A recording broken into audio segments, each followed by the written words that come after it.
الحمد لله نحمده ونستعينه ونستغفره ونؤمن به ونتوكل عليه ونعوذ بالله من شرور أنفسنا ومن سيئات أعمالنا من يهده الله فلا مضل له ومن يضلل فلا هادي له وأشهد أن لا إله إلا الله وحده لا شريك له وأشهد أن سيدنا مولانا محمدا عبده ورسوله اللهم صل على سيدنا محمد النبي الأمي وعلى آله وصحبه وسلم ثم أما بعد فقد قال الله تبارك وتعالى في كلامه العزيز أعوذ بالله من الشيطان الرجيم إنما يعمر مساجد الله من آمن بالله واليوم الآخر وأقام الصلاة وآتى الزكاة ولم يخش إلا الله فعسى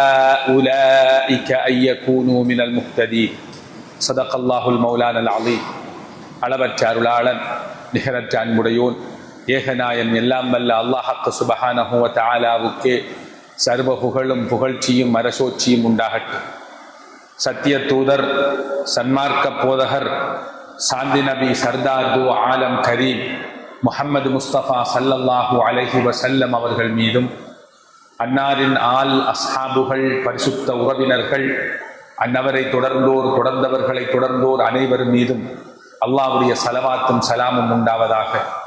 அல்லாஹ் எமக்கு கடமையாக்கி இருக்கின்ற கடமைகளுள் ஒன்றான புனிதமான ஜும்ஆவினுடைய கடமையை நிறைவேற்றுவதற்காக வேண்டி அல்லாஹ்வின் மாளிகையில் ஒன்று கூடியிருக்கும் இஸ்லாமிய சகோதரர்களே, அல்லாஹ் சுப்ஹானஹு வ தஆலா நீங்கள் உங்களது வாழ்க்கையில் எந்தெந்த விடயங்களை எடுத்து நடந்து கொள்ளுங்கள் என எமக்கு கட்டளையிட்டுள்ளானோ அந்த விடயங்களை எங்களால் முடிந்தளவு எடுத்து நடந்து கொள்ளும்படியும், எந்தெந்த விடயங்களை எல்லாம் செய்ய வேண்டாம் பகிர்ந்து கொள்ளுங்கள், விலகிக் கொள்ளுங்கள், விலக்கிக் கொள்ளுங்கள் என எம்மை எச்சரித்துள்ளானோ அந்த விடயங்களை விட்டு முற்றுமுழுதாக ஒதுங்கி தவிர்ந்து நடந்து கொள்ளுமாறு ஆரம்பமாக எனக்கும் அப்பால் உங்களுக்கும் வசியத் என்னும் நற்கட்டளை பிறப்பித்தவனாக இஅ்திகாஃபுடைய நிய்யத்தையும் நினைவூட்டியவனாக இன்றைய குத்பா பிரசங்கத்தினை ஆரம்பம் செய்கின்றேன். பேரன்புக்கும் பெருமதிப்புக்கும் உரிய இஸ்லாமிய சகோதரர்களே, பெரியார்களே, கனவான்களே, இன்றைய குத்பாவிலே சமூக புனரமைப்பில் மஸ்ஜிதுகளின் மகிபங்கு என்ற தலைப்பில் ஒரு சில முக்கியமான விடயங்களை முன்வைக்கலாம் என்று நினைக்கின்றேன். மஸ்ஜிதுகள் என்றால் என்ன, பள்ளிவாயல் என்றால் என்ன, அதன் சிறப்புகள் என்ன, அது குறிப்பாக சமூக எழுச்சியிலே அது வகிக்கின்ற வகிபங்குகள் என்ன என்பது பற்றிய கேள்விகளுக்கு விடை காண்பது ஒவ்வொரு முஸ்லிமுக்கும் மிக முக்கியமான இன்றியமையாத கட்டாய ஒரு கடமை என்றால் மிகையாகாது. நாங்கள் எல்லோரும் கேட்கின்ற எங்களது பயான்களில் பள்ளிவாசல்களை பற்றி, பள்ளிவாசல்களின் சிறப்புகளை பற்றி கேட்டிருக்கிறோம். எங்கள் எல்லோருக்கும் பள்ளிவாயல்களின் சிறப்புகள் நன்றாக தெரியும். நான் இன்றைய குத்பாவிலே உங்களோடு பேசப்போவது ஒரு தனி மனித ஆளுமையை கட்டி வளர்ப்பதனூடாக ஒரு சிறந்த சமூக எழுச்சியை ஏற்படுத்துவதில் பள்ளிவாயல்கள் எப்படியான வகிபங்கினை வகிக்கின்றன என்பதனை அல் குர்ஆன் சுன்னாவின் நிழலில் இருந்து சுருக்கமாக முன்வைக்கலாம் என்று நினைக்கின்றேன். இங்கே கூறப்படுகின்ற இந்த தலைப்பினூடாக நாம் சில முன்னெடுப்புகளை மேற்கொள்கின்ற பொழுது இன்று சமூகத்தை ஆட்கொண்டிருக்கின்ற பல்வேறு வகையான நோய்களுக்கு ஒரு முற்றுப்புள்ளியை வைக்கலாம் என்பதில் சந்தேகமில்லை. எனவே இன்ஷா அல்லாஹ் இது சம்பந்தமாக நாம் ஒவ்வொருவரும் ஒரு சமூகத்தின் அங்கத்தவன் என்ற வகையில் நாம் ஒவ்வொருவரும் சிந்திப்போம். நாம் ஒவ்வொருவரும் பொறுப்பாளர்கள், எங்களது பொறுப்பு பற்றி விசாரிக்கப்படும் என்கின்ற பொறுப்புணர்வோடு இந்த தலைப்பை அணுகுவோம் என்று சொல்லி இது சம்பந்தமான ஒரு சிறிய குறிப்பைத்தான் இங்கே முன்வைக்கலாம். சகோதரர்களே, பள்ளி வாயில்கள் என்பது வெறுமனே தொழுகைக்காக திறந்து தொழுகைகளை நடாத்தி தொழுதுவிட்டு அவ்வாறே சில பயான் நிகழ்ச்சிகளை செய்துவிட்டு மூடிவிட்டு செல்வதற்கான இடங்கள் அல்ல. இது இஸ்லாத்திற்கு முற்றிலும் புறம்பான ஒரு கருத்து, ஒரு கோட்பாடு என்பதனை நாம் ஆரம்பமாக புரிந்து கொள்ள வேண்டும். திட்டமிட்டே இப்படியான ஒரு சிந்தனை முஸ்லிம் சமூகத்திடம் வளர்க்கப்பட்டிருக்கின்றது என்றால் அது மிகையாகாது. அங்கிருந்துதான் எங்களது வீழ்ச்சி ஆரம்பமானதென்றால் அது மிகையாகாது. சகோதரர்களே, பெரியார்களே, என் பெருமான் ஸல்லல்லாஹு அலைஹி வஸல்லம் அவர்கள் இஸ்லாமிய ஹிலாபா, ஒரு இஸ்லாமிய சாம்ராஜ்யத்தை உருவாக்க வேண்டும் என்ற அவரது இந்த இலட்சிய பயணம், ஹிஜ்ரத் பயணத்தின் போது அங்கே மதீனாவை வந்தடைந்த போது ஆரம்பமாக முதலாக முன்னோடியாக செய்த பணிகளில் ஒன்று, முதலாவது பணி மஸ்ஜிதுன் நபவியை நிர்மாணித்தது என்பதனை வரலாற்றை படிப்பதனூடாக நாம் புரிந்து கொள்ளலாம். ஆம், மஸ்ஜிதுன் நபவி என்ற அல்லாஹ்வுடைய பள்ளிவாசல் அங்கே ஒரு எக்ஸிடென்டாக அவர்கள் விரும்பிய ஓர் இடத்தில் எதாச்சையாக நிர்மாணிக்கப்பட்ட ஒன்று அல்ல. அது எந்த இடத்தில் நிர்மாணிக்கப்பட வேண்டும் என்ற தெரிவு கூட வல்லவன் அல்லாஹ் ரப்புல் ஆலமீனின் சன்னிதானத்தில் இருந்து முடிவு செய்யப்பட்டது என்பதனை என் பெருமான் ஸல்லல்லாஹு அலைஹி வஸல்லம் அவர்கள் சொன்னார்கள். நபியுல்லாஹி ஸல்லல்லாஹு அலைஹி வஸல்லம், சுருக்கமாக சொல்லி வருகிறேன், நேரமில்லை. நபியுல்லாஹி ஸல்லல்லாஹு அலைஹி வஸல்லம் அவர்கள் மதீனா நகருக்கு சென்று சேர்ந்த பொழுது அவர சஹாபாக்கள் அவர் மீது கொண்ட அன்பு காதலின் காரணமாக ஒவ்வொருவரும் அவர்களது வீட்டிற்கு அழைத்துச் செல்ல வேண்டும் என்று ஆசைப்பட்டார்கள். அப்பொழுது ஒட்டகத்தின் கயிற்றை பிடித்து இழுத்தார்கள். நாயகம் ஸல்லல்லாஹு அலைஹி வஸல்லம் அவர்கள் சொன்னார்கள், தஅவுஹா ஃபஇன்னஹா மஅமூரா, அந்த ஒட்டகத்தை விட்டு விடுங்கள், அது அல்லாஹ்வின் புறத்திலிருந்து ஏவப்பட்டிருக்கிறது. அது எந்த இடத்தில் தங்க போகின்றதோ அந்த இடத்தில் தான் எனது வீடு அமையப் போகின்றது, அந்த இடத்தில் தான் மஸ்ஜிதுன் நபவி அமையப் போகின்றது என்பதனை சொன்னார்கள். அது வஹி, அல்லாஹ் ரப்புல் ஆலமீன் அவன் நிர்ணயித்த இடம்தான் மஸ்ஜிதுன் நபவி நிர்மாணிக்கப்பட்ட இடம் என்பது இங்கே தெளிய வருகின்றது. சகோதரர்களே, பெரியார்களே, ஆம், மஸ்ஜிதுன் நபவியை என் பெருமான் ஸல்லல்லாஹு அலைஹி வஸல்லம் அவர்கள் நிர்மாணிக்கிறார்கள். அவரும் சேர்ந்து, அவரும் முன்னின்று அந்த பள்ளிவாசலை கட்டுகின்ற பணியை செய்கிறார். எல்லோரையும் ஊக்குவிக்கிறார்கள். அந்த பணியில் ஈடுபடுகின்றவர்களுக்கு பாடல்கள் பாடி துஆ செய்து அவர்களை ஊக்குவித்து அந்த பள்ளிவாசலை கட்டுகிறார். பள்ளிவாசல் கட்டப்பட்டதும் மஸ்ஜிதுன் நபவி சமூக எழுச்சியில் வகித்த வகிபங்குகள் என்ன என்பதனை ஒவ்வொன்றாக நாம் பார்ப்போம். சுருக்கமாகவே சொல்லி வருகிறேன். சகோதரர்களே, மஸ்ஜிதுன் நபவி கண்மணி நாயகம் ஸல்லல்லாஹு அலைஹி வஸல்லம் அவர்கள் மனித குலத்தை இந்த உலகத்தில் அல்லாஹ் படைத்த நோக்கத்தை தெளிவுபடுத்தவும் அவனை அல்லாஹ்வோடு இணைப்பதற்கான மிக முக்கியமான ஒரு கேந்திர ஸ்தலமாக மஸ்ஜிதுன் நபவியை என் பெருமான் ஸல்லல்லாஹு அலைஹி வஸல்லம் அவர்கள் பயன்படுத்தினார்கள். மஸ்ஜிதுன் நபவிக்குள் நுழைகின்ற மனிதன் ஆத்மார்த்தமான ஒரு இன்பத்தையும் ஒரு மன அமைதியையும் கண்டான். அவனுக்கு அல்லாஹ்வோடு இறுக்கமான ஒரு பிணைப்பிருப்பது போல உணர்ந்தான். அல்லாஹ்வின் அச்சம், அல்லாஹ்வின் எண்ணம் அவனை ஆட்கொண்டது. ஆம், அவனது ஈமான் அதிகரித்து ஒரு உச்ச நிலையை அடைந்து கொண்டான். அப்படியான ஒரு பாரிய பயிற்றுவிப்பு ஆன்மீக ரீதியாக பள்ளிவாசலுக்குள் நடத்தப்பட்டது.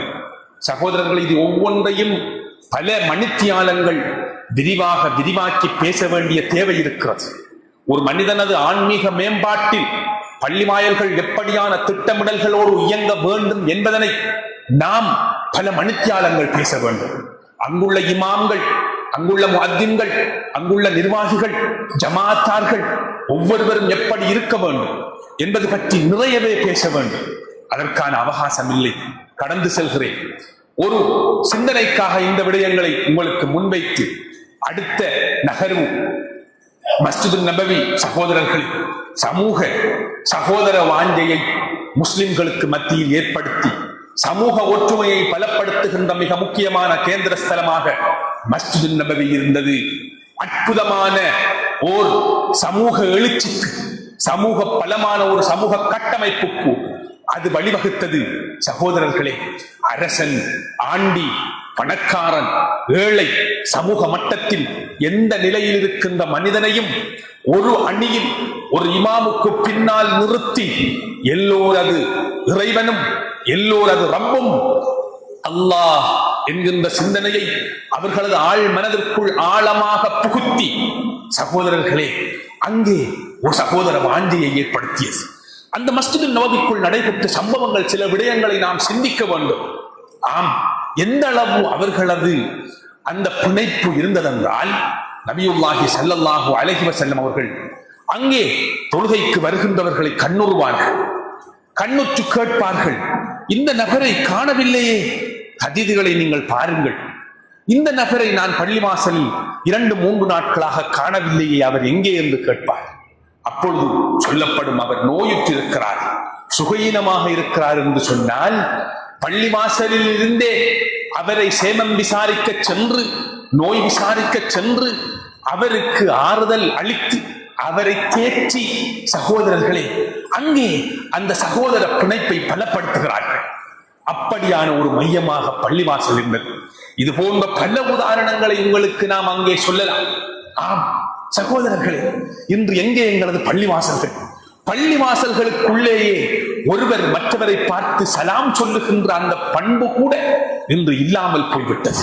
ஒரு காலத்தில் எங்களது ஊரில், எங்களது பள்ளிவாசல்களில் சுபகு தொழுகை முடிந்தால் ஒருவரை ஒருவர் ஆற தழுவி ஆனக்கா செய்து கொள்வார்கள், சலாம் கொடுப்பார்கள், கைலாக செய்வார்கள். சகோதரர்களே, ஒரு வாஞ்சை, ஒரு அன்பு அங்கே இருந்தது. இன்று எல்லாம் மாறிவிட்டது. எல்லா மனிதர்களும் மிக விகாரமாக செயல்படுகிறார்கள். எல்லோரும் கடும் பிஸி ஆகிவிட்டார்கள். எல்லோரது உள்ளங்களும் மறத்து விட்டது. ஆம், சிந்திக்க வேண்டும். இதற்கு பல பின்னணிகள் இருக்கிறது. இவைகளை தடுத்து நிறுத்தியதன் பின்னணி என்ன என்று ஆராய்வதற்கு பல மணித்தியாலங்கள் தேவை. ஆனால் சிந்திப்பதற்காக இவைகளை விட்டு செல்கிறேன். மஸ்ஜிது நபவி மூன்றாவதாக, மஸ்ஜிது நபவி பண்பாட்டு பயிற்சி பட்டறையாக இருந்தது, நாகரிகத்தின் தொட்டிலாக விளங்கியது. சகோதரர்களே, இந்த உலகமே வியந்து நிற்கின்ற அதிசய பண்புகளை, அற்புத பண்புகளை, மனித பண்புகளை மஸ்ஜிது நபவி விதைத்தது. அதற்கு பல செழுமையான முன்னுதாரணங்கள் இருக்கின்றன. சகோதரர்கள், எதிரியை கூட மிக கொடுங்கோலனை கூட அந்த மஸ்ஜிது நபவியில் வந்து போகின்றவர்களின் பண்புகளால் அவனது உள்ளத்தை கூட கசிய செய்த பல நிகழ்வுகள் இருக்கிறது. புகாரியில் பதிவு செய்யப்பட்டிருக்கின்ற ஒரு ஹதீஸை சொல்லி கடந்து செல்கிறேன். சுமாமத் இப்னு உஸால் ரலியல்லாஹு அன்ஹு அவர்கள் என்கின்ற ஒரு சஹாபி. சகோதரர்களே, இவர் இஸ்லாத்தை தழுவுவதற்கு முன்பு இஸ்லாத்தை கடுமையாக விமர்சித்த ஒரு மனிதர். கடுமையாக, காட்டமாக விமர்சித்தார். இஸ்லாத்தின் மிக பெரும் எதிரியாக இருந்தார். இவர் ஒரு சந்தர்ப்பத்தில் முஸ்லிம் இராணுவத்தினரால் கைது செய்யப்படுகிறார். கைது செய்யப்பட்டு இவர் பள்ளிவாசலுக்குள் கொண்டு வரப்பட்டு பள்ளிவாசலில் ஒரு தூணில், மஸ்ஜிது நபவியில் ஒரு தூணில் கட்டி வைக்கப்படுகிறார். இப்பொழுது அவர் சமூகத்திலே ஒரு அந்தஸ்து பெற்றவர். அவரது கூட்டத்தாரின் ஒரு தலைவராக அவர் இருந்தார். இப்பொழுது நாயகம் ஸல்லல்லாஹு அலைஹி வஸல்லம் அவர்கள் அவரிடத்தில் முதலாவது நாள் வருகிறார். வந்து கேட்கிறார், மா இந்தக யா சுமாமா, சுமாமா என்ன முடிவில் இருக்கிறீர்கள் என்று கேட்கிறார். அப்பொழுது அவர் மிகவும் வீராப்போடு, அகங்காரத்தோடு பதில் சொல்கிறார். அவர் சொன்ன அந்த பதில்கள் சொல்வதற்கு நேரம் இல்லை. வீராப்போடு, நான் இன்னும் எதிரியாகவே இருக்கிறேன், என்னை நீங்கள் கொலை செய்தால் எனது கொலைக்கு நீங்கள் பதில் சொல்லியாக வேண்டும் என்ற தொனியில் அவர் ஒரு காட்டமாக பேசுகிறார். நபியுல்லாஹி ஸல்லல்லாஹு அலைஹி வஸல்லம் அவர்கள் எதுவும் பேசவில்லை. இஸ்லாத்தின் கடுமையான எதிரி அவர். அந்த நேரத்தில் ஒரு புன்னகையை மட்டும் அங்கே அவருக்கு பரிசளித்து விட்டு நாயகம் ஸல்லல்லாஹு அலைஹி வஸல்லம் அவர்கள் சென்று விட்டார்கள். இரண்டாவது நாள் வருகிறார்.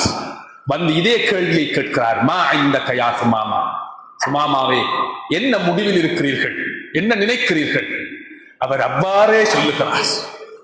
நபியுல்லாஹி ஸல்லல்லாஹு அலைஹி வஸல்லம் அவர்கள் எதுவும் சொல்லவில்லை. உண்மையாக அவர் சொன்ன அந்த பதில் சஹாபாக்கள் சிலருக்கு ஒரு ஆச்சரியத்தை ஏற்படுத்தி, சஹாபாக்கள் நினைத்திருந்தால் அவரை அக்கணம் வெட்டி வீசி இருக்கலாம். சஹாபாக்களுடைய இராணுவத்தின் பிடியில் கட்டப்பட்டிருக்கின்ற ஒரு கைதி அவர், அவரை வெட்டி வீசி இருக்கலாம். எதுவும் செய்யவில்லை, சென்று விட்டார்கள். மூன்றாவது நாள் என் பெருமான் ஸல்லல்லாஹு அலைஹி வஸல்லம் அவர்கள் வருகிறார்கள். வந்து கேட்கிறார்கள், சுமாமாவே நீங்கள் என்ன முடிவில் இருக்கிறீர்கள்? அப்பொழுது சொன்னார், என்னை அவிழ்த்து விடுங்கள். அவரது கயிறு அவுக்கப்படுகிறது, அவரை அவிழ்த்து விடுங்கள் என்று சொன்னார்கள் நாயகம் ஸல்லல்லாஹு அலைஹி வஸல்லம் அவர்கள்.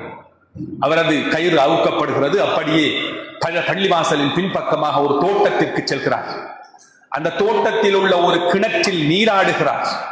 நீராடிவிட்டு மஸ்ஜிதுல் நபவிக்குள் மீண்டும் வந்து அஷ்ஹது அல்லா இலாஹ இல்லல்லாஹ் வ அஷ்ஹது அன்ன முஹம்மதன் ரசூலுல்லாஹ் என்ற இந்த கலிமாவை சொல்லி இஸ்லாத்துக்குள் வந்து விடுகிறார். இஸ்லாத்தை ஏற்றுக்கொள்கிறார். இஸ்லாத்தை ஏற்றது மட்டுமல்ல, அவர் அதிகமான வார்த்தைகளை சொன்னார். அவர் சொன்னார், நான் இஸ்லாத்திற்கு வருவதற்கு முன்பு எனக்கு இந்த இடம் மிக வெறுப்பான இடமாக இருந்தது. ஆனால் இன்று இது எனக்கு மிக விருப்பமாகிவிட்டது. என் பெருமான் ஸல்லல்லாஹு அலைஹி வஸல்லம் அவர்களது முகம் மிக வெறுப்பான ஒரு முகமாக எனக்கு இருந்தது. ஆனால் இன்று இது எனக்கு மிக விருப்பமாக மாறிவிட்டது என்று அதிகம் சொன்னார். சொல்லிவிட்டு எனது கூட்டத்தாரிடம் நான் செல்ல வேண்டும். அவரது கூட்டத்தாரிடம் சென்று அவரது கூட்டத்தாருக்கும் இந்த தீனை பற்றி சொல்லி அவர்களில் பலரை இஸ்லாத்தை அவர்கள் ஏற்றுக்கொள்வதற்கு இவர் வழிவகுத்தார் என்று சொல்லப்படுகிறது. சகோதரர்களே, இந்த நிகழ்வு எதனை காட்டுகின்றது? அதற்காக சம்பவத்தை சொல்லுவதல்ல நோக்கம். இந்த நிகழ்வு எமக்கு எதனை சொல்லுகின்றது? இஸ்லாத்தின் கடுமையான எதிரி பள்ளிவாயலில் கட்டி வைக்கப்பட்டிருக்கிறார். நாளுக்கு நாள் அவரது கோபமும் வீரியமும் கூடிக்கொண்டே செல்ல வேண்டும். ஆனால் 3வது நாள் அவரது கோபம் எல்லாம் தணிந்து விட்டது. எது அவரை மாற்றியது? மஸ்ஜிதுல் நபவியில் சகோதரர்களே நடைபெற்ற நிகழ்வுகள், அவர் அங்கே கண்ணுற்ற அந்த உச்ச நாகரிகமான செயற்பாடுகள் இவரை மாற்றிவிட்டது. இவரது கல்வை கசிய செய்தது. மஸ்ஜிதுல் நபவிக்குள் ஒருவர் மற்றவரை சந்திப்பது, சலாம் சொல்லுவது, ஒருவர் மற்றவரை மதிப்பது. சகோதரர்களே, இந்த பண்புகள், இந்த பண்பாடுகள் 3 நாளும் அவர் உணவளிக்கப்பட்டிருப்பார். அவர் வெறுமனே சும்மா கட்டி வைக்கப்பட்டிருக்க மாட்டார். அவர்கள் உபசரித்த விதம், மஸ்ஜிதுல் நபவிக்குள் அவர் கண்ட உச்ச நாகரிகம் அவரது கல்வை திறக்க செய்து இஸ்லாத்தை ஏற்றுக்கொண்டார். பள்ளிவாயல்கள் நாகரிகத்தின் பிறப்பிடமாக இருக்க வேண்டும் என்பது இஸ்லாத்தின் பலமான நிலைப்பாடு. நாகரிகத்தை எமது சமூகத்திற்கு, எமது தலைமுறைக்கு கொடுக்கின்ற இடமாக பள்ளிவாயல்கள் மாற வேண்டும். அப்பொழுதுதான் நாம் எதிர்பார்க்கின்ற சமூக எழுச்சியை காண முடியும் என்பது இஸ்லாத்தின் நிலைப்பாடு. சகோதரர்களே, பெரியார்களே, மஸ்ஜிதுல் நபவி ஒரு மிக பெரும் பல்கலைக்கழகமாக இருந்தது. சாதாரணமான பல்கலைக்கழகம் அல்ல. fully funded scholarship, முழுமையான முழு தொகை, அதாவது புலமை பரிசு வழங்கப்பட்டு கல்வி கற்றுக் கொடுக்கப்படுகின்ற ஒரு பல்கலைக்கழகமாக இருந்தது. சுமார் 400 பேர் வரை அங்கு முழுமையாக தங்கியிருந்து கற்கின்ற பணியில் ஈடுபட்டார்கள். நாங்கள் அஸ்ஹாபு சுஃபா, திண்ணை தோழர்கள் என்று சாதாரணமாக கடந்து செல்கிறோம். அப்படி அல்ல சகோதரர்களே. எங்களுக்கு சன்மார்க்க சட்டத்தின் மிக அதிகமான முக்கியமான பகுதிகளை பொதிந்துள்ள ஹதீதுகளை அறிவித்த சையதுனா அபூ ஹுரைரா ரலியல்லாஹு அன்ஹு அவர்கள் பயின்ற பல்கலைக்கழகம் தான் அது. அபூ ஹுரைரா ரலியல்லாஹு அன்ஹு, சையதுனா அபூ தர் அல் கிஃபாரி, சையதுனா சலமத் இப்னு அக்வா போன்ற சல்மானுல் ஃபாரிசி ரலியல்லாஹு அன்ஹு அவர்கள் பாரசீகத்திலிருந்து, ஈரான் பகுதியிலிருந்து அங்கு வந்து சேர்ந்தவர். இப்படியான மிக பெரும் பட்டதாரிகளை உருவாக்கிய பல்கலைக்கழகமாக மஸ்ஜிதுல் நபவி திகழ்ந்திருக்கின்றது. சிந்தியுங்கள், பள்ளிவாசல்கள், பல பள்ளிவாசல்களை, நூற்றுக்கணக்கான பள்ளிவாசல்களை, பல கோடிகளை செலவு செய்து கட்டி வைத்திருக்கிறோம். சிந்தியுங்கள். சிந்திப்பதற்காக சொல்லுகிறேன், சரித்திரம் சொல்வதற்காக அல்ல. நாம் எதிர்பார்க்கின்ற ஒரு சமூக மாற்றம் பள்ளிவாசலின் ஊடாகத்தான் ஏற்பட முடியும் என்பது இஸ்லாத்தின் பலமான கட்டளையும் இஸ்லாத்தின் பலமான நிலைப்பாடு. சகோதரர்களே, பெரியார்களே, பள்ளிவாசல்கள் வறுமை ஒழிப்பு மையமாக, மஸ்ஜிதுல் நபவி வறுமை ஒழிப்பு மையமாக இருந்தது. எந்த அளவென்றால் சகோதரர்களே, மஸ்ஜிதுல் நபவியில் வைத்து திட்டமிடப்படும் ஜகாத் வசூலிப்பது சம்பந்தமான ஆழமான திட்டமிடல்கள் அங்கு இடப்படும். ஜகாத்து கொடுப்பதற்கு தகுதியான தனவந்தர்களிடம் சென்று ஜகாத் வசூலிக்கப்பட்டு பள்ளிவாசலுக்கு கொண்டு வந்து விநியோகிக்கப்படுகின்ற மாபெரும் வேலை திட்டம் அங்கே இடம்பெற்றது. வறுமை ஒழிப்பு மையமாக மஸ்ஜிதுல் நபவி திகழ்ந்திருக்கிறது. சிந்தியுங்கள், இன்று வறுமையின் கோலப்பிடி பலரையும் மிக மோசமான பல பாவங்களுக்கு இட்டுச் செல்கின்றது.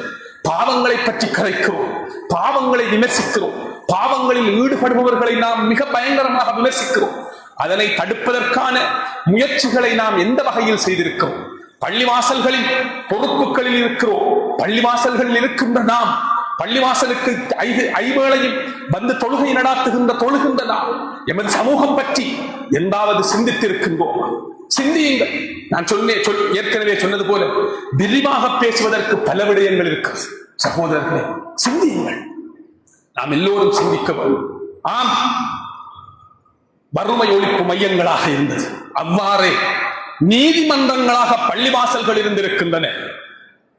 சமூகத்திலே ஏற்படுகின்ற பிணக்குகள், பிரச்சினைகள், குடும்ப மட்டத்தில் இருந்து, குடும்பங்களுக்குள் ஏற்படுகின்ற பிரச்சினைகளில் இருந்து சமூக மட்டத்தில் ஏற்படுகின்ற எல்லா வகையான பிரச்சினைகளுக்கும் தீர்வு சொல்லுகின்ற நீதிமன்றங்களாக அன்று பள்ளிவாசல்கள் இருந்திருக்கின்றன. பல பிணக்குகள், பல வழக்குகள் அங்கே தீர்த்து வைக்கப்பட்டிருக்கின்றன. சகோதரர்களே, இது சமூகத்திலே ஒரு ஆரோக்கியமான நிலையை தோற்றுவித்து சமூகத்தை பலப்படுத்துகின்ற ஒரு செயல். அன்று அப்படியான நிகழ்ச்சி திட்டங்கள் இந்த பள்ளிவாசல்களின் ஊடாக முன்கொண்டு செல்வதற்கு தகுதியானவர்கள் பள்ளிவாசல்களில் இருந்தார்கள். அதனை முன்கொண்டு செல்வார்கள். சிந்திக்க வேண்டும். இன்று யாரும் பள்ளிவாசல்களை மதிப்பதில்லை.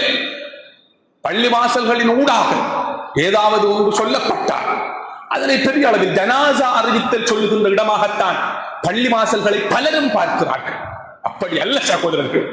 அல்லாஹ்வின் மாளிகையில் இருந்து இடப்படுகின்ற கட்டளைகள் அந்த முஸ்லிம் சமூகம் அதற்கு முழுமையாக கட்டுப்பட்டு காது தாழ்த்தி அல்லாஹ்வின் மாளிகைக்கு வந்து சேருகின்ற பொழுது எல்லா வகையான பிரச்சனைகளுக்குமான தீர்வினை பெற்றுக் கொள்ளலாம்.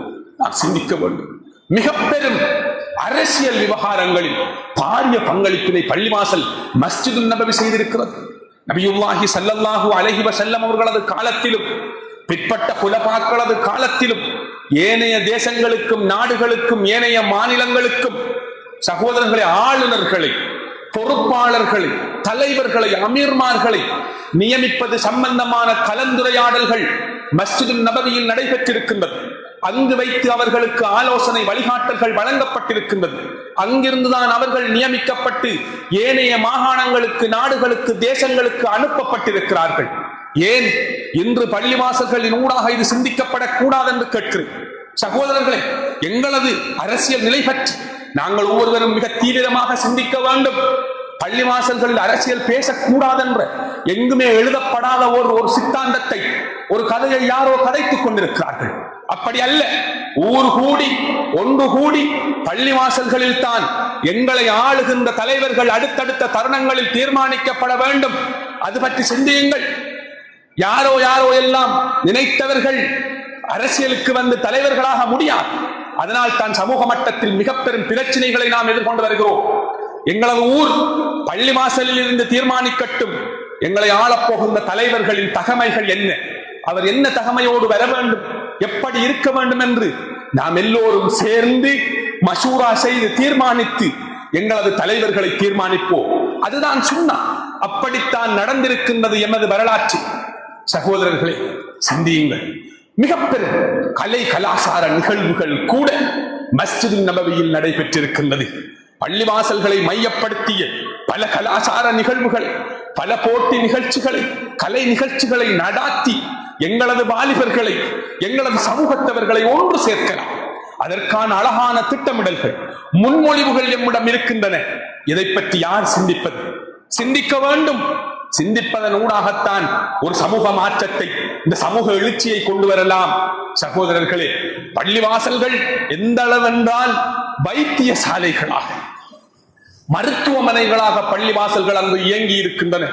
மஸ்ஜிதுன் நபவி அப்படி இயங்கி இருக்கின்றது. யுத்தத்தில் காயப்பட்டவர்கள் கொண்டு வந்து மஸ்ஜிதுன் நபவியில் அரவணைப்பில் வைக்கப்பட்டு அவர்கள் ட்ரீட்மெண்ட் செய்யப்பட்டிருக்கிறார்கள், அவர்கள் மருத்துவம் செய்யப்பட்டிருக்கிறார்கள் என்கின்ற சான்றுகள் பதிவு செய்யப்பட்டிருக்கின்றது. இப்படி மஸ்ஜிதுன் நபவி வகித்த வகிபங்குகள் ஒன்றிரண்டல்ல.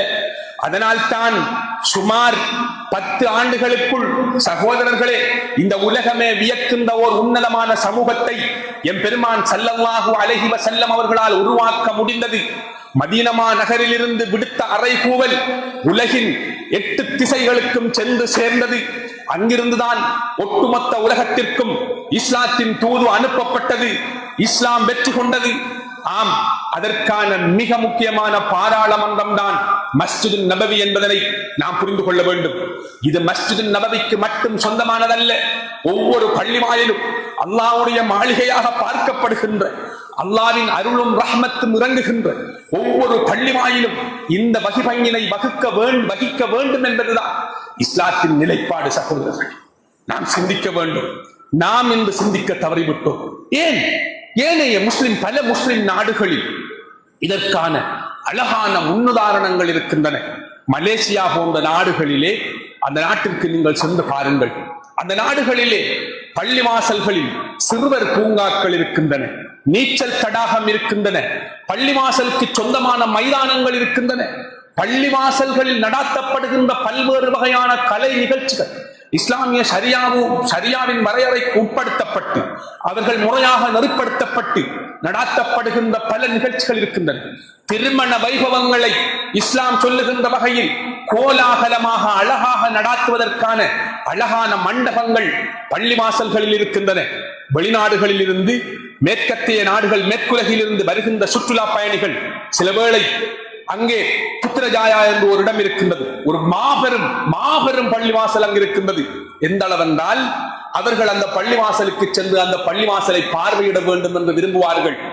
அப்பொழுது அங்கு வருகின்றவர்களுக்கு ஒரு ஓவர்கோட், ஒரு நெடிய ஒரு கோட் போன்ற ஒரு ஆடையை கொடுத்து, பெண்களாக இருந்தால் ஆடை ஒன்றை கொடுத்து, ஒரு கோட்டை கொடுத்து அதனை அணிவித்து முழு பள்ளிவாசலையும் அவர்களுக்கு சுட்டி காட்டுவார்கள்.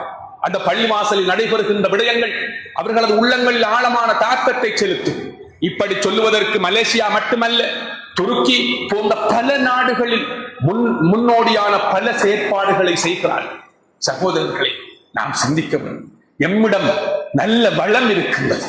எம்மிடம் குறிப்பாக பள்ளிவாசல்களை மையப்படுத்தி நாங்கள் செய்ய போகின்ற திட்டங்களுக்கு இன்ஷா அல்லாஹ் எங்களது சமூகத்தினர் எங்களுக்கு பாரிய அளவில் ஒத்துழைப்பு வழங்குவார்கள்.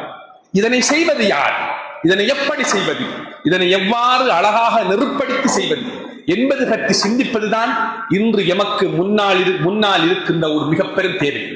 எனவே இது இந்த பள்ளிவாசலில் மட்டுமல்ல, உண்மையாக இது சம்பந்தமாக ஒரு புத்தகத்தையே நான் எழுதினேன்.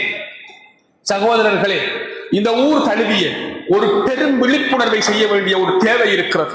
பள்ளிவாசல்களுக்கு நிர்வாகிகளாக பள்ளிவாசல்களின் பொறுப்புகளை எடுப்பதை ஒரு கௌரவ போஸ்டாக மட்டும் எண்ணி அதற்காக பலர் போட்டி போட்டுக் கொண்டு, சண்டை பிடித்துக் கொண்டு நீதிமன்றங்களில், வழக்குகளில் இந்த சமுதாயம் அல்லாடுகின்ற ஒரு அவல நிலை நீண்ட காலமாக இருக்கிறது.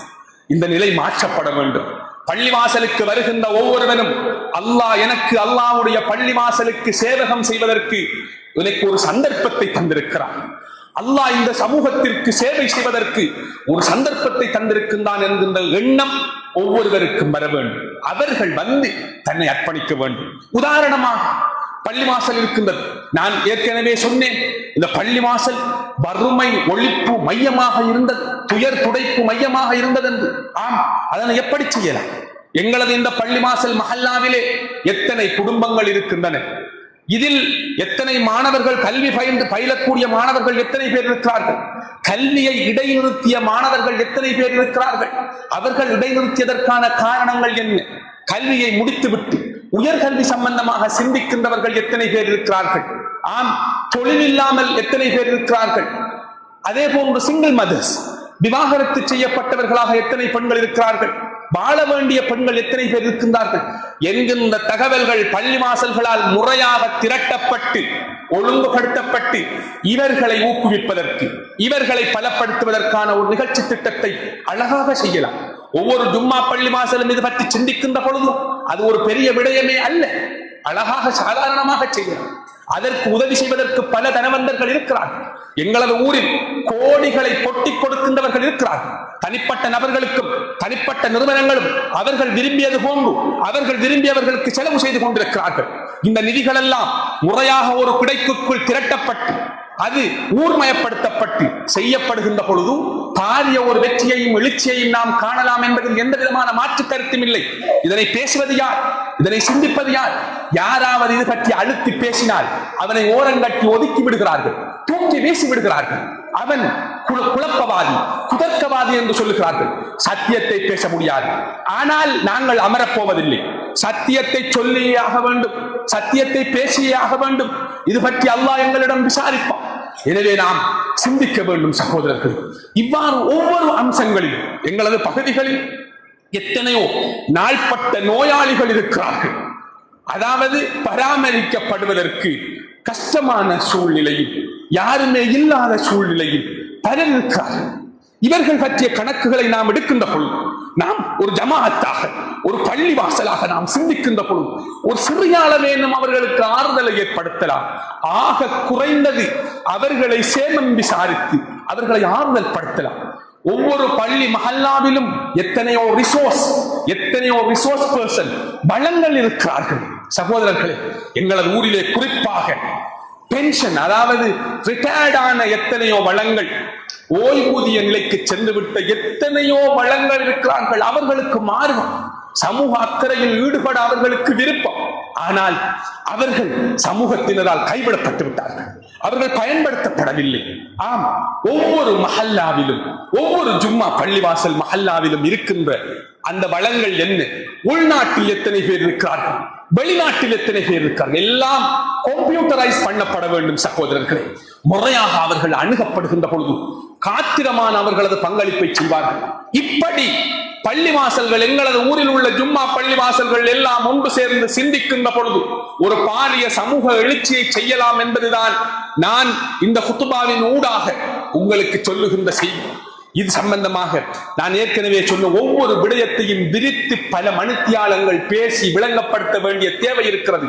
அதற்கான அவகாசம் இல்லை. உங்களுக்கு, எங்களது கண்ணியமிக்க பள்ளிவாசல் நிர்வாகிகளுக்கு, ஜமாத்தினருக்கு, இது நிர்வாகிகளுக்கு மட்டுமல்ல, ஒவ்வொரு இந்த ஜமாத்தில் உள்ள ஒவ்வொருவருக்கும் இது பொறுப்பு. நாம் ஒவ்வொருவரும் சிந்திக்க வேண்டும். நாம் ஒவ்வொருவரும் எங்களுக்கு அல்லாஹ் தந்திருக்கின்ற ஆற்றல், சக்தி, பலத்தை பயன்படுத்தி எங்களால் முடியுமான ஒரு சிறிய விடயத்தை ஏனும் செய்கின்ற பொழுது ஒரு பாரிய மாற்றத்தை இந்த சமூகத்தில் கண்டுகொள்ளலாம். அதற்கு முன்வருவோம். பள்ளிவாசல்களை மையப்படுத்தி நாம் எமது செயற்பாடுகளை முன்னெடுப்போம். வல்லவன் அல்லாஹ் எம் அனைவரையும் அவனது நல்லடியார்களின் கூட்டத்திலே சேர்த்தருள்வானாக. யா அல்லாஹ், எங்களது பாவங்களை மன்னித்தருள்வாயாக. உனக்கு முற்றிலும் வழிபட்டு கட்டுப்பட்டு வாழக்கூடிய நல்லடியார்களின் கூட்டத்திலே எங்களை சேர்த்தருள்வாயாக. ஆமீன் ஆமீன். வஆஹிரு தஅவானா அனில் ஹம்துலில்லாஹி ரப்பில் ஆலமீன். அல்ஹம்துலில்லாஹ் அல்ஹம்துலில்லாஹில் லத்தீஃபில் கரீம் அர்-ரഊஃபிர் ரஹீம் அல் அஸீஸில் ஹகீம் الذي هدانا لدين الإسلام وجنبنا طريق الغواية والتأثير فضلا منه ونعمة. والله ذو الفضل العظيم. وأشهد أن لا إله إلا الله وحده لا شريك له. وأشهد أن سيدنا مولانا محمدا عبده ورسوله. اللهم صل على سيدنا محمد النبي الأمي وعلى آله وصحبه وسلم. ثم أما بعد فيا أيها العباد الحاضرين اتقوا الله حق التقوى. وقال تعالى: أعوذ بالله من الشيطان الرجيم. يا أيها الذين آمنوا اتقوا الله حق تقاته ولا تموتن إلا وأنتم مسلمون. صدق الله المولانا العظيم. بارك الله لي ولكم في القرآن العظيم ونفعني وإياكم بما فيه من الآيات والذكر الحكيم. أقول قولي هذا وأستغفر الله العظيم الجليل لي ولكم ولسائر المسلمين من كل ذنب فاستغفروه إنه هو الغفور الرحيم.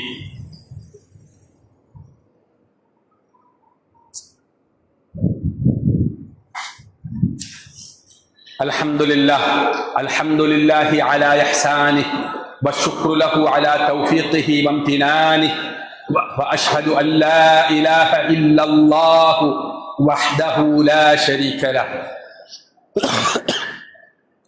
وأشهد أن سيدنا مولانا محمدا عبده ورسوله. اللهم صل على سيدنا محمد النبي الأمي وعلى آله وأصحابه وإخوانه وسلم تسليما كثيرا. ثم أما بعد فيا أيها الناس اتقوا الله حق التقوى واستمسكوا من الإسلام بالعروة الوثقى واحذروا المعاصي فإن أقدامكم على النار لا تقوى. واعلموا أن أحسن الحديث كتاب الله وخير الهدي هدي محمد صلى الله عليه وسلم. وشر الأمور محدثاتها وكل بدعة ضلالة وعليكم بالجماعة فإن يد الله على الجماعة ومن شذ شذ في النار. واعلموا أن الله سبحانه وتعالى أمركم بأمر بدأ فيه بنفسه فقال تعالى قولا كريما: إن الله وملائكته يصلون على النبي يا أيها الذين آمنوا صلوا عليه وسلموا تسليما. اللهم صل على سيدنا محمد صاحب الوجه الأنور والجبين الأزهر، وارض اللهم عن الأربعة الخلفاء الراشدين سيدنا أبي بكر الصديق رضي الله عنه، وسيدنا عمر بن الخطاب رضي الله عنه، وسيدنا عثمان بن عفان رضي الله عنه، وسيدنا علي بن أبي طالب رضي الله عنه، وعن بقية الصحابة والتابعين ومن تبعهم بإحسان إلى يوم الدين، وعنا معهم بعفوك وكرمك وإحسانك يا أرحم الراحمين. اللهم أعز الإسلام والمسلمين وأذل الشرك والمشركين وانصر عبادك الموحدين. اللهم ادفع عنا الغلا والوبا والربا والزنا والزلازل والمحن وسوء الفتن ما ظهر منها وما بطن عن بلدنا هذا خاصة وعن سائر بلاد المسلمين عامة يا رب العالمين. ربنا آتنا في الدنيا حسنة وفي الآخرة حسنة وقنا عذاب النار. ربنا رب ارحمهما كما ربياني صغيرا. وصلى الله وسلم على سيدنا محمد النبي الأمي وعلى آله وصحبه أجمعين. سبحان ربك رب العزة عما يصفون وسلام على المرسلين والحمد لله رب العالمين. عباد الله، إن الله يأمر بالعدل والإحسان وإيتاء ذي القربى وينهى عن الفحشاء والمنكر والبغي يعظكم لعلكم تذكرون. اذكروا الله العظيم الجليل يذكركم واشكروه على نعمه يزدكم ولذكر الله أكبر والله يعلم ما تصنعون. أقم الصلاة.